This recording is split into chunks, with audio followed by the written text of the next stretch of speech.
Hi everyone, welcome to the channel. ये हमारी video है सूर्य के 7th हाउस से लेकर 12th हाउस के बारे में। तो चलिए स्टार्ट करते हैं। पिछली वीडियो में हमने सन के फर्स्ट हाउस से लेकर 6th हाउस तक के रिजल्ट पढ़े थे। जिन्होंने नहीं देखा है वो उसको पहले देख लीजिए, उसके बाद आप लोग 7th हाउस से स्टार्ट करिए। सूर्य के सिग्निफिकेशंस यहाँ पे एक बार मैंने फिर से नोट कर रखे हैं। मैं आपको जल्दी से बोल देता हूँ। सूर्य हमारी आत्मा को दिखाता है, खुद को दिखाता है, king, government, father, royalty, fire, confidence, health, इन सब चीज़ों को दिखाता है। इसके अलावा वो एनलाइटमेंट, फेम, हाई रैंक और एरोगेंट होना, बहुत ज़्यादा प्राउड फील करना, रिकॉग्निशन हो रहा, इन सारी चीज़ों को दिखाता है। वो लीडरशिप क्वालिटी जैसी चीज़ों को डिनोट करता है। इसके अलावा वो मटेरियल में गोल्ड को दिखाता है। ठीक है। और उसके अब 7th हाउस से क्या रिजल्ट होंगे। 7th हाउस हमारी शादी का हाउस होता है और सूर्य यहाँ पे अगर हम नेचुरल कालपुरुष कुंडली से देखेंगे तो नीच का होता है। दैट मीन्स कि सूर्य यहाँ पे एक तो पावर कम हो जाएगी, ऊपर से नेगेटिव भी कहलाएगा।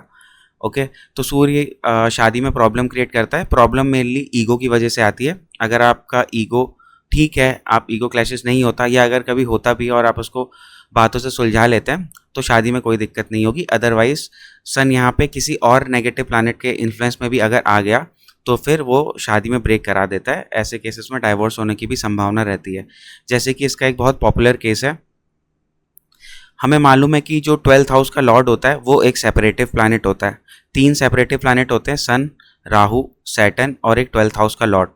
तो अगर हम वर्गो लगन वाली कुंडली को देखेंगे, ठीक है, कन्या लगन वाली कुंडली को, तो सन हमारा 12th हाउस का लॉर्ड बनेगा। अगर ऐसा सन 7th हाउस में बैठ जाएगा तो एक तो उसके अंदर नेचुरल सेपरेटिव टेंडेंसीज होती है, दूसरा वो 12th हाउस का लॉर्ड भी बन गया।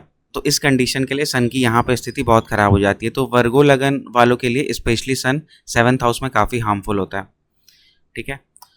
7th हाउस में क्या क्या चीज़ें आती हैं। शादी आती है, हमारा स्पाउस आता है, बिजनेस पार्टनर, ट्रेडिंग, हमारी जर्नी आती है, स्पेशली फॉरेन जर्नी, हमारा जो डेली रूटीन होता है वो आता है, अटेनमेंट ऑफ पोस्ट आता है, मतलब हम हमारे जीवन में जो पद की प्राप्ति होगी वो कैसी होगी वो आता है, क्योंकि ये 10th हाउस हमारे पद को दिखाता है और 10th से 10th हाउस हमारे पद के मैनिफेस्टेशन को दिखाता है। मतलब कि यहाँ पे जो हमें पद मिलने जा रहा है उसकी प्राप्ति हमें 7th हाउस से होती है। ठीक है। उसके अलावा 7th हाउस मारक भी है, आप लोगों को पता ही है, और यूरिनरी ब्लैडर को दिखाता है, यूट्रस वगैरह को भी शो करता है। तो शादी में सन प्रॉब्लम क्रिएट करता है। और अगर सन यहाँ पे बहुत अच्छी पोजीशन पे तो भी देखिए थोड़ा ईगो और एटीट्यूड ये तो रहता है, स्पाउस के अंदर भी रहेगा और आपके अंदर भी आ जाएगा, क्योंकि यहाँ से सन फर्स्ट हाउस को देखता है। ठीक है। तो ऐसे लोगों के साथ दिक्कत ये होती है कि ये रिजेक्शन नहीं सहन कर पाते हैं, क्योंकि सन राजा है या फादर है। ठीक है। अगर आप फादर को कोई चीज़ मना कर दोगे तो फिर वो सीधे थप्पड़ ही पड़ेगा। वैसे ही किंग को भी अगर कोई चीज़ मना कर दोगे तो उसको भाती नहीं है। तो यहाँ पे जब भी सन होता है तो ऐसे लोगों को रिजेक्शन नहीं पसंद है। अगर आपको कुछ मना करोगे तो फिर वो ईगो क्लैश होगा। ठीक है। अदरवाइज अगर सन यहाँ पे बहुत अच्छी कंडीशन में है, जैसे कि एग्जॉल्टेड है या ओन राशि का है, तो ईगो तो रहेगा, लेकिन इसमें क्या होगा, पार्टनर आपको अच्छा मिलेगा, अच्छी फैमिली को बिलोंग करेगा, रॉयल फैमिली को बिलोंग करेगा, समाज में उसका नाम होगा। ठीक है। उसकी भी एक अच्छी डिग्निटी होगी। तो ऐसा नहीं है कि हर केस में ख़राब होगा, काइंड ऑफ ख़राब है। अगर यहाँ पे देखो ऐसे एकदम हम जनरल देखें तो सन यहाँ पे अच्छा नहीं माना जाता, क्योंकि नीच का होता है। लेकिन अगर अच्छी स्थिति में होगा तो उसके अच्छे गुण आ जाएंगे। तो ईगो क्लैशेस, एटीट्यूड, ये सब प्रॉब्लम होगी, बट आपको जो पार्टनर मिलेगा, पति या पत्नी जो भी होगा, वो एक अच्छी फैमिली को बिलोंग करता होगा, स्टेटस काफ़ी अच्छा होगा। ठीक है। फिर 7th हाउस में बिजनेस आता है, तो आप सरकार के साथ बिजनेस कर सकते हैं ऐसी स्थिति में। उसके अलावा जैसे मैंने अभी बताया कि अटेनमेंट ऑफ पोस्ट यानी कि पद की प्राप्ति, तो यहाँ पे अच्छे पद की प्राप्ति होती है। इंसान को नेम फेम मिलता है जिस भी एरिया में वो काम कर रहा होता है। बाकी कंडीशंस पे भी डिपेंड करेगा, बट जिधर भी वो काम कर रहा होता है सब लोग उसको जानते हैं। ठीक है। उसको एक वहाँ पे अच्छा पद मिल जाता है। ये एक अच्छी पब्लिक इमेज को शो करता है। मैरिटल लाइफ में डिस्टर्ब करता है, अदरवाइज पब्लिक इमेज सही करता है। और अब क्योंकि पब्लिक इमेज में भी अच्छा, आप लोग सोचेंगे कि यहाँ पर नीच का सन है तो क्या दिक्कत आ सकती है। तो नीच का सन होने पर आपको कई बार जो जो पब्लिक इमेज की इच्छा होगी, जैसे राजा को क्या होता है कि टॉप पोजीशन की इच्छा होती है, लेकिन अब सन यहाँ पे नीच का हो गया तो आपको पद की प्राप्ति तो होगी, लेकिन हो सकता है कि टॉप से एक दो नीचे वाला पद मिल जाए। ठीक है। जिससे आपको प्योर सेटिस्फैक्शन नहीं मिलेगा। तो आपको पद जब मिलेगा तो उसमें कॉम्प्रोमाइज़ करना पड़ेगा। ठीक है। उसके अलावा जब नीच का होता है तो कई बार इंसान बहुत ज़्यादा डाउन टू अर्थ भी हो जाता है। तो इवन तो उसके पास अच्छा भी पद होगा, वो बहुत बेसिक सी लाइफ स्पेंड करेगा। ठीक है। उसको ज़्यादा दिक्कत नहीं होगी कि मैं ऐसा हूँ, मैं वैसा हूँ, मुझे ऐसा पद मिल रहा है तो मेरे साथ बहुत अच्छा ही होना चाहिए। तो ये टेंडेंसी तब आती है जब लग्नेश अच्छा हो, जुपिटर का अच्छा प्रभाव हो, अदरवाइज ये टेंडेंसी नहीं आएगी।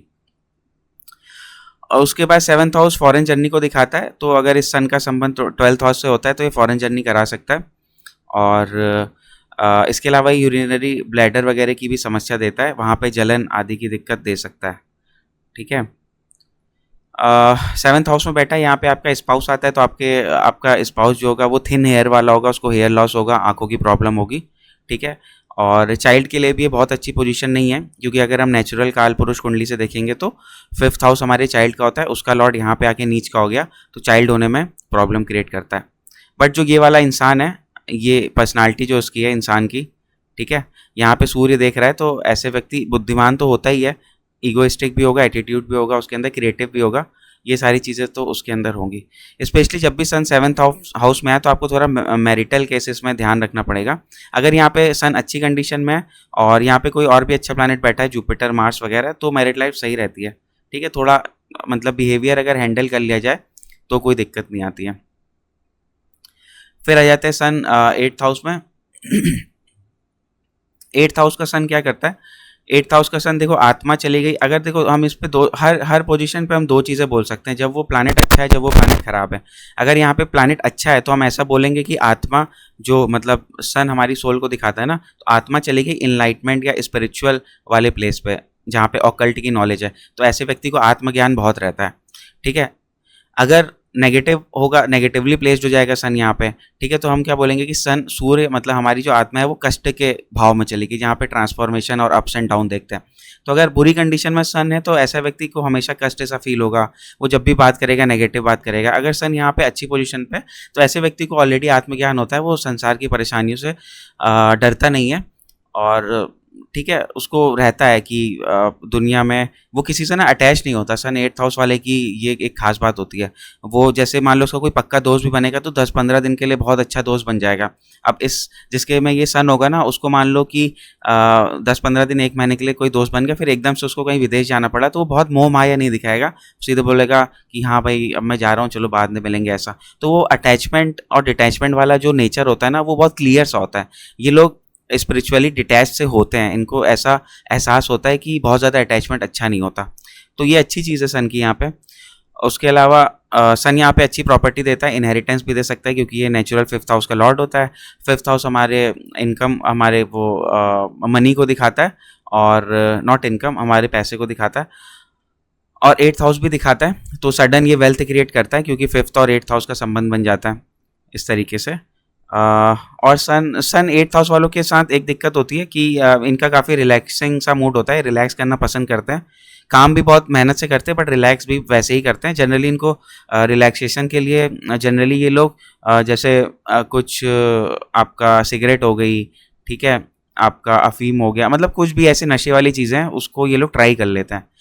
ठीक है, तो सन के साथ एक ये नेगेटिव चीज़ है। दूसरा, सन यहाँ पे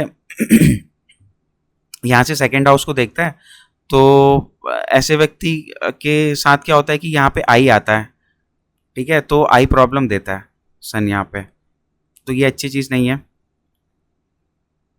उसके अलावा अगर सन, इस वाले सन का संबंध भी 12th हाउस से होता है, तो ऐसा व्यक्ति भी विदेश जा सकता है, क्योंकि 8th हाउस का भी विदेश से संबंध मानते हैं। विदेश के संबंध के लिए आपको 12th हाउस का रिलेशन होता है, 7th हाउस का रिलेशन होता है, 8th हाउस और 9th हाउस का रिलेशन होता है। ठीक है, तो इन सब प्लेसेस में इंसान विदेश जा सकता है। जैसे कि अगर यहाँ पे नहीं, यहाँ पे 5 नंबर सिंह राशि है और यहाँ पे सन एग्जॉल्टेड है, तो ऐसे व्यक्ति के बड़े हाई चांस होते हैं विदेश जाने के। ठीक है। नेगेटिव होने की स्थिति में आपको क्या कहते हैं, पिता का जीवन में सुख जो है वो कम हो जाएगा, क्योंकि पिता का कारक है ऑब्वियसली, और 8th हाउस में चला गया, कष्ट के स्थान में चला गया, तो पिता के सुख में कमी कर देता है ना। कोई भी प्लैनेट अगर 8th हाउस में जाता है तो उसके जो सुख होते हैं ना, उसमें थोड़ा मेंटल दिक्कत आती है, मेंटल स्ट्रेस आ जाता है, उसका सुख पूरी तरीके से मिल नहीं पाता, अभाव सा महसूस होने लग जाता है ना। बाकी सन में यहाँ पे ससुराल आता है, तो ससुराल से डिटैच करता है, और अच्छी पोजीशन पे है तो बहुत अच्छा ससुराल देता है, जो बहुत पैसे वाला, नेम फेम वाला, हाई डिग्निटी वाला होता है। ठीक है। उसके अलावा यहाँ पे ये हमारा शादी का हाउस होता है, ये सेकंड हाउस शादी का सस्टेनेंस दिखाता है, मतलब शादी को थाम के रखना। तो अगेन अगर सन यहाँ पे अच्छी पोजीशन पे नहीं है तो शादी के सस्टेनेंस पे प्रॉब्लम आती है। सन के साथ सिर्फ ईगो की प्रॉब्लम है, ईगो, रिजेक्शन, एटीट्यूड, थोड़ा सेल्फ प्राइड हो जाना, इस चीज़ की दिक्कत है। अगर ये सब कंट्रोल में रहता है तो कोई दिक्कत नहीं आती है। ठीक है, ये सब कंट्रोल में रहना भी चाहिए। ठीक है, तो सन में यहाँ पे और क्या क्या दिक्कत आती है। शॉर्ट टेम्पर्ड होता है, 8th हाउस में हमारा सबकॉन्शियस माइंड का पार्ट होता है। देखो जो हमारा माइंड होता है ना वो 12th हाउस में भी आता है, 3rd हाउस में आता है, 5th हाउस में आता है, 6th हाउस में आता है, 8th हाउस में आता है, 9th हाउस में आता है। तो ना यहाँ पे ये सारे हाउसेस में माइंड आता है। जैसे कि 3rd हाउस में हमारा नेगेटिव माइंड आता है, ऐसे जो हम लोग बहुत वरी करते हैं या मन में बैक ऑफ द माइंड चलता रहता है। ठीक है, 5th हाउस में हमारा इंटेलेक्ट आता है, 1st हाउस में हमारा कॉन्शियस माइंड आता है, जो हम लोग बात कर रहे हैं, जो कॉन्शियसली कर रहे हैं।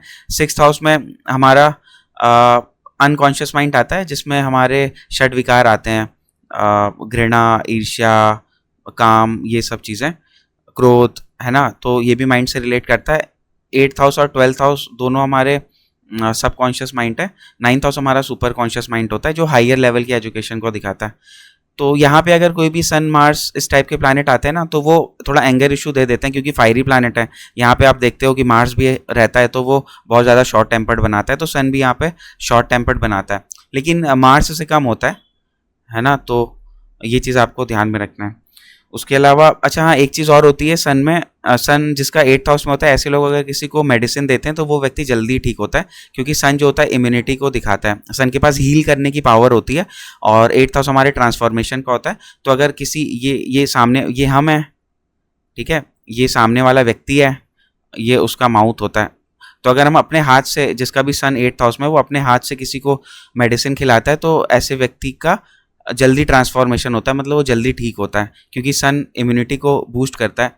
तो अगर किसी का 8th हाउस में बहुत अच्छा सन है, वो दूसरे को मेडिसिन खिलाता है तो दूसरा वाला व्यक्ति जल्दी हील होता है। तो एक ये काफ़ी ज़्यादा इंपॉर्टेंट पॉइंट है। उसके बाद सन हमारा 8th हाउस में, 8th house mode of death दिखाता है, मतलब डेथ कैसे होगी। तो सन में हार्ट डिजीज़ हो सकती है, पल्मोनरी डिजीज़ हो सकती है, या फायर, इलेक्ट्रिसिटी, इन सब की वजह से इंसान की डेथ हो सकती है।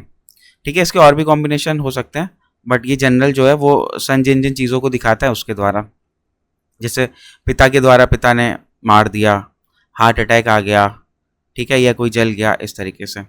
तो यहाँ पे 8th हाउस की जो सिग्निफिकेशंस हैं उनमें आई थिंक सारी चीज़ें हो गई हैं। सडन फॉल और स्कैंडल्स दिखाता है 8th हाउस। ठीक है, अगर आपका सन यहाँ पे बहुत बुरी पोजीशन में है तो आप किसी सरकारी स्कैंडल में फंस सकते हो, या सरकार द्वारा फंसा लिए जाओगे किसी स्कैंडल में। ठीक है, तो इस चीज़ का आप ध्यान रखना।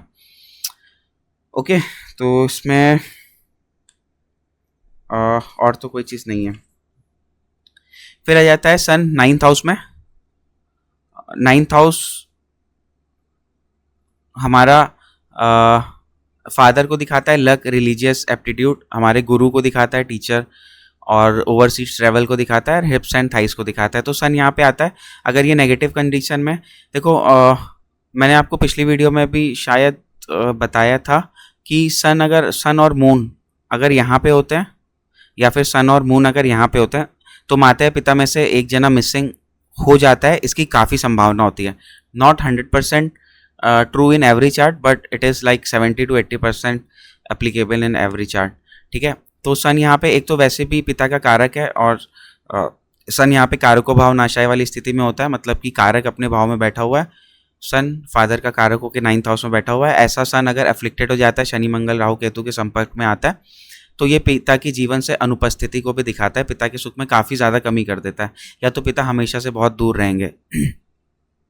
ठीक है, तो एक तो ये चीज़ है। दूसरा यहाँ पे जो ये व्यक्ति जिसका सन 9th हाउस में होगा, उसके पिता उसको काफ़ी अच्छे जो संस्कार होते हैं या वैल्यूज़ होते हैं वो देते हैं। जो रिलीजियस एप्टीट्यूड होता है वो पिता के द्वारा इस व्यक्ति में दिया जाता है, और पिता उसको कड़ाई से पालन भी कराता है ना। उसके अलावा सन यहाँ से 3rd हाउस को देखता है, तो कम्युनिकेशन स्ट्रांग होता है, और जो ट्रैवल होता है, क्योंकि शॉर्ट ट्रैवल, लॉन्ग ट्रैवल दोनों आमने सामने ही है, तो सन अच्छा कराता है ट्रैवल, काफ़ी पिलग्रिमेजेस में भी घुमाता है ना।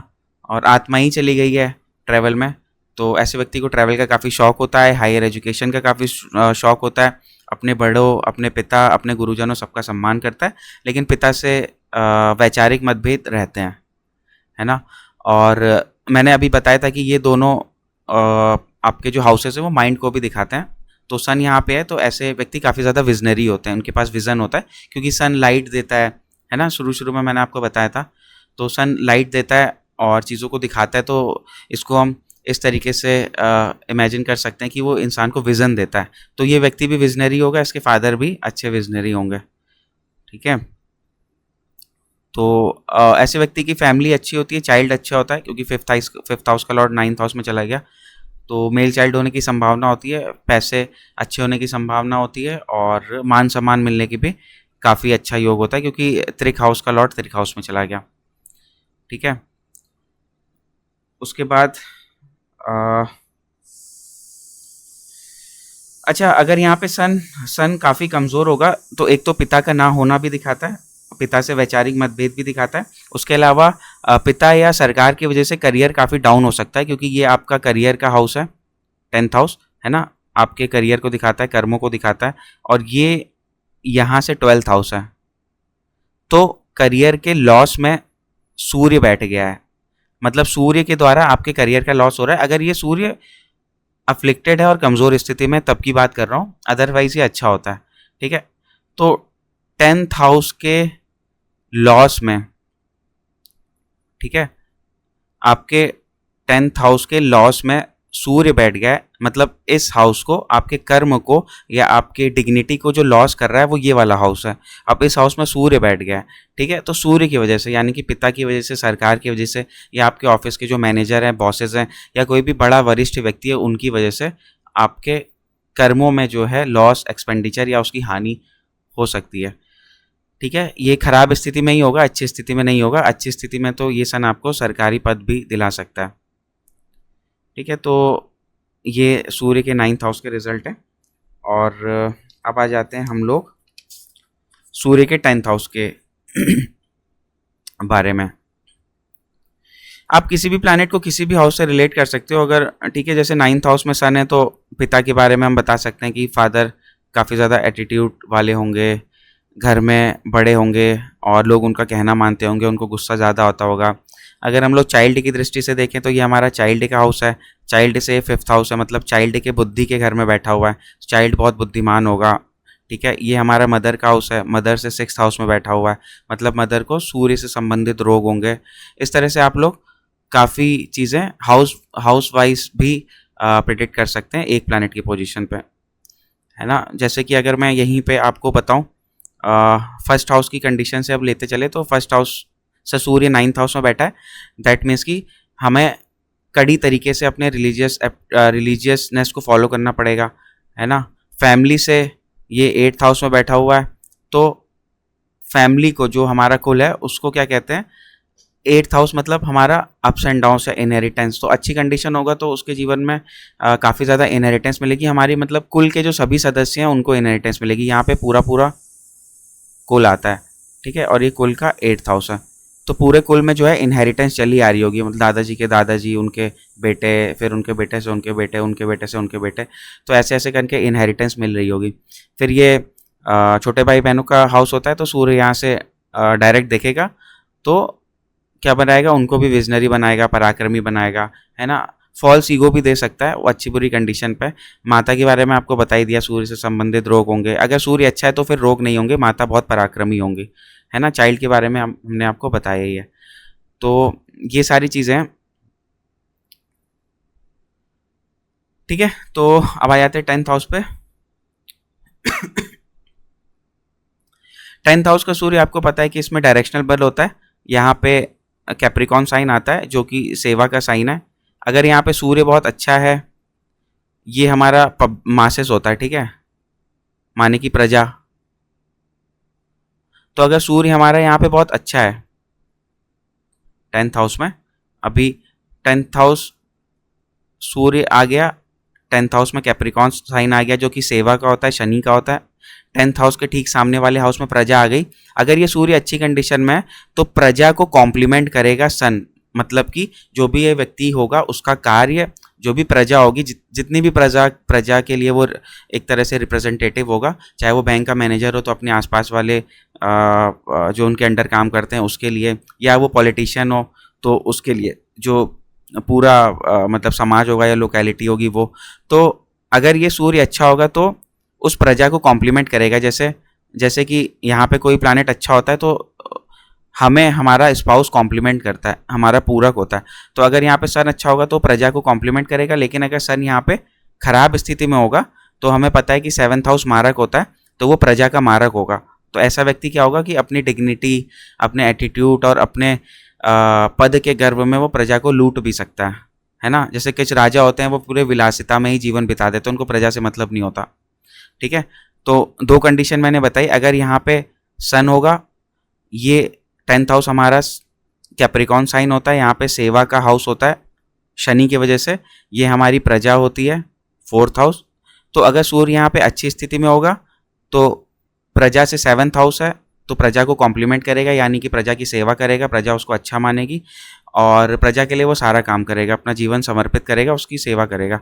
ठीक है, अगर यहाँ पे सन खराब होता है तो प्रजा के लिए फिर ये मारक हाउस की तरह काम करेगा और सूर्य अपने पद के प्रभाव में, अपनी विलासिता में ही सारा जीवन बिता देगा, तो वो प्रजा की सेवा करने की बजाय प्रजा का ही मारक बन जाएगा। ठीक है, अदरवाइज सन यहाँ पे अच्छी डिग्निटी में अच्छी पोजीशन दिलाता है इंसान को, सरकारी नौकरी, घर, गाड़ी ये सब दिलाता है, क्योंकि 4th हाउस पे उसकी दृष्टि होती है।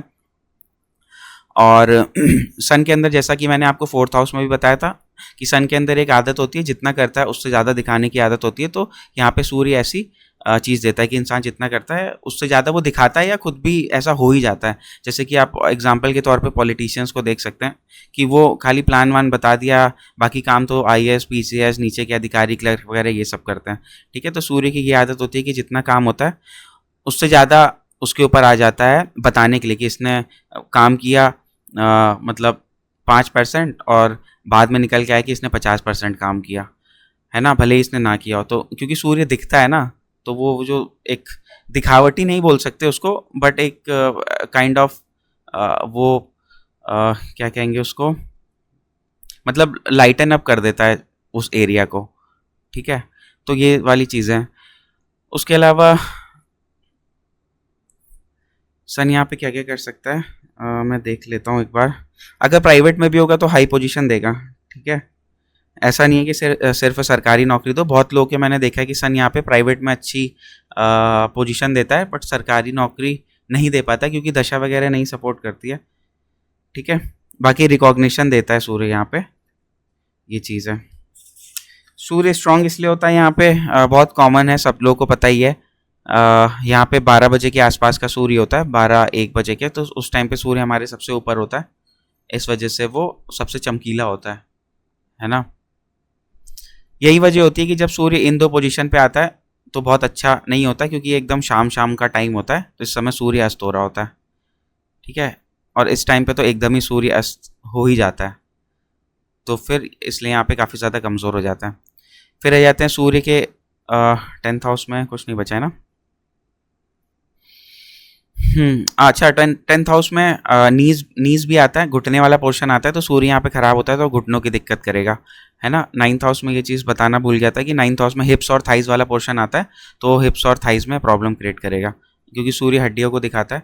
उसके बाद 11th हाउस में आ जाते हैं, तो 11th हाउस में हमारे गेन्स, अचीवमेंट, जो भी हमारी डिज़ायर है उनका फुलफिलमेंट, एल्डर सिबलिंग्स, हमारा सोशल सर्किल, हमारे फ्रेंड्स, हमारे काल्व्स, लेग्स, ये सारी चीज़ें आती हैं। तो सूर्य यहाँ पे काफ़ी अच्छी पोजीशन पे होता है। मैंने एक चीज़ देखी है कि जैसे ये हमारा भोजन का स्थान होता है ना। अब भोजन से काउंट करोगे आप तो ये आपका 10th हाउस हो जाएगा। ठीक है, हमारे भोजन का कर्म है ये, है ना, और वहाँ पे सूर्य आके बैठ गया। सूर्य सात्विक प्लैनेट है, तो मैंने ऐसा अक्सर देखा है कि जिसका सूर्य 11th हाउस में होता है वो भोजन में सात्विकता अपनाता है। मतलब आप ऐसे समझो कि भोजन का कर्म है, मतलब भोजन के लिए वो जो कर्म कर रहा है वो बहुत सात्विक होता है, तो मतलब वो जो खा रहा है वो बहुत सात्विक होता है। तो ऐसे व्यक्ति अगर नॉन वेजिटेरियन भी स्टार्टिंग में किसी वजह से हो जाते हैं, माहौल की वजह से या कैसे भी, तो बाद में जाके वेजिटेरियन हो जाते हैं। अदरवाइज ऐसे लोग बहुत हार्डकोर वेजिटेरियन देखे हैं मैंने, है ना। ये कहीं पे लिखा नहीं हुआ है, मैंने एक जगह देखा था, कोई बोल रहा था कि सन 11th हाउस में नॉन वेजिटेरियन बनाता है, बट मैंने पर्सनली काफ़ी ज़्यादा लोगों को देखा है कि ऐसे व्यक्ति बहुत ज़्यादा वेजिटेरियन होते हैं।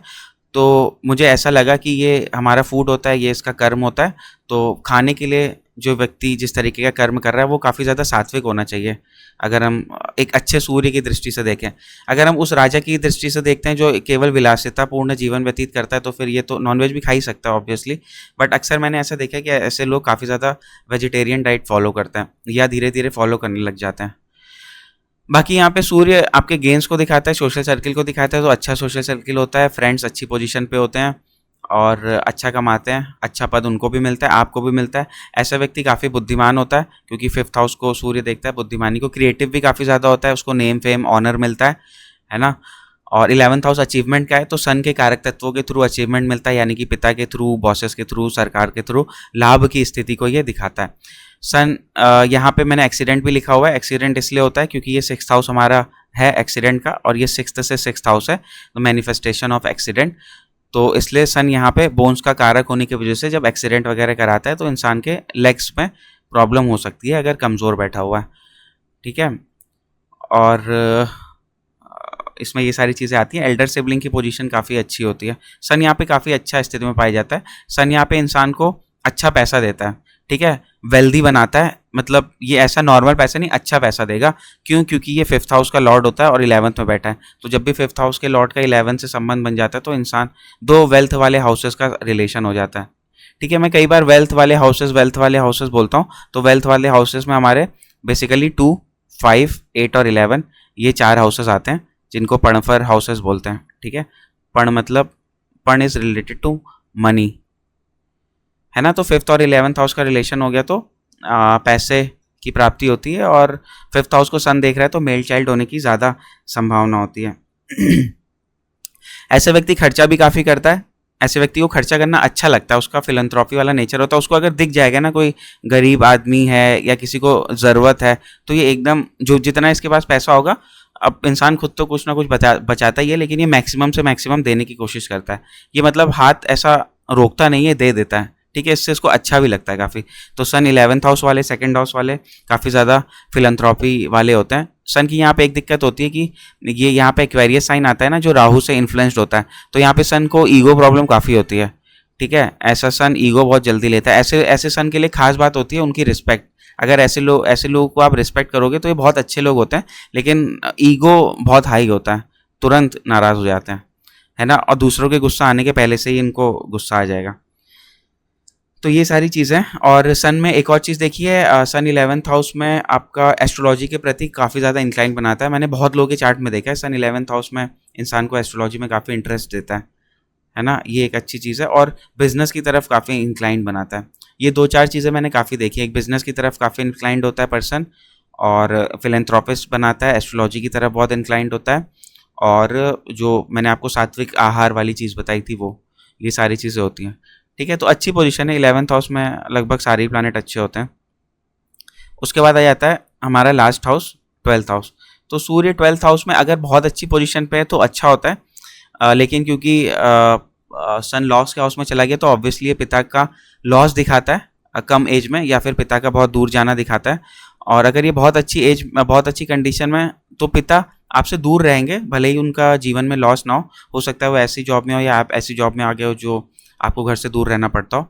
और अब देखो, ऐसा कहा जाता है कि सन यहाँ पे है तो आपको सरकार से हानि होती है, लेकिन अगर यहाँ सन बहुत अच्छी स्थिति में है तो आपको सरकार से लाभ भी कराता है। मैंने काफ़ी चार्ट्स में देखा है, क्योंकि सन यहाँ से 6th हाउस को देखता है जो कि हमारे जॉब का होता है। तो मैंने बहुत से चार्ट में देखा है कि सन 12th हाउस में अच्छी कंडीशन में होता है, और ऐसे लोगों की अच्छी गवर्नमेंट जॉब होती है। मतलब एक डेजिग्नेटेड हाई पद होता है, ग्रुप बी, ग्रुप ए भी देखा है, ठीक है। जैसे PCS हो गया, समीक्षा अधिकारी वगैरह हो गया, तो इससे ऊपर वाले पद भी देखे हैं।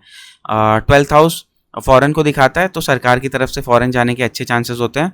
और अगर यहाँ पे सन नेगेटिव है तो सरकार की तरफ से लॉस हो जाएगा, रेट पड़ेगी, है ना, या फिर कोई जुर्माना लगा दिया, चालान वगैरह कट गया। तो ये सारी चीज़ें यहाँ पे आई ट्रबल्स देता है सन, है ना। आई ट्रबल सन यहाँ भी देता है, 1st हाउस में भी देता है, 2nd हाउस में भी देता है, 8th हाउस में भी देता है। इन सब हाउसेस में देता है अगर कमज़ोर एंड एफ्लिक्टेड हो तो, ठीक है। उसके अलावा ऐसा व्यक्ति डॉक्टर भी बन सकता है, क्योंकि 12th हाउस हमारा हॉस्पिटल का भी होता है। तो सन अच्छी कंडीशन, देखो सन का क्या सिंपल सा रूल है 12th हाउस में, अगर वो अच्छी कंडीशन में यानी कि स्वराशि का है, उच्च का है, तो अच्छा देता है। ठीक है, पिता वाला एक केस थोड़ा सा आप अलग कर लो कि पिता की स्थिति में वो यहाँ पे कमजोरी स्थिति दिखाता है, या तो पिता नहीं होते या तो दूर होते हैं, लेकिन अदरवाइज सन यहाँ पे अच्छी स्थिति, तो गवर्नमेंट जॉब से फ़ायदा, सरकार से फ़ायदा, विदेश गमन, और इंसान अच्छे कार्यों में खर्च करता है, फिलेंथ्रॉपी में खर्च करता है, एनजीओ में खर्च करता है, हॉस्पिटल्स में खर्च करता है। लेकिन अगेन यही है कि सन मेलेफिक प्लानट है तो इंसान खर्चा करता है। ठीक है, 12th हाउस मोक्ष त्रिकोण का आखिरी हाउस है। सन यहाँ पे सोल को दिखाता है, एनलाइटमेंट को दिखाता है। 12th हाउस भी हमारा उस चीज़ को दिखाता है। तो सन अगर अच्छा है तो ऐसे लोग काफ़ी अच्छे होते हैं। ठीक है, वो हेल्पिंग नेचर के होते हैं, उनको हेल्प करना काफ़ी अच्छा लगता है।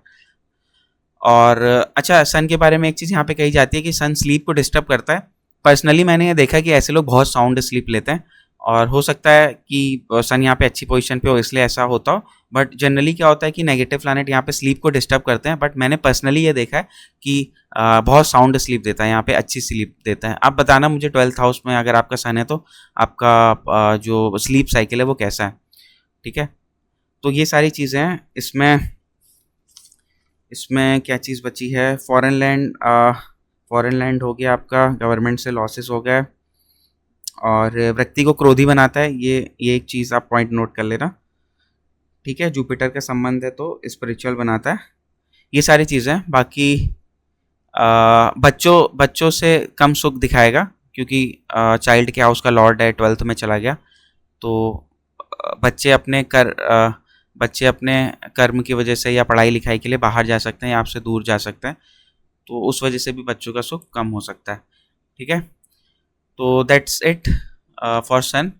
होपफुली आपको अच्छी वीडियो लगी होगी, और जो भी आपके क्वेश्चन है आप मुझे कमेंट करके बता सकते हैं। आज की वीडियो में उतना ही, और नेक्स्ट वीडियो में मैं आपको मून के बारे में बताऊंगा। तब तक के लिए good night, bye bye and take care.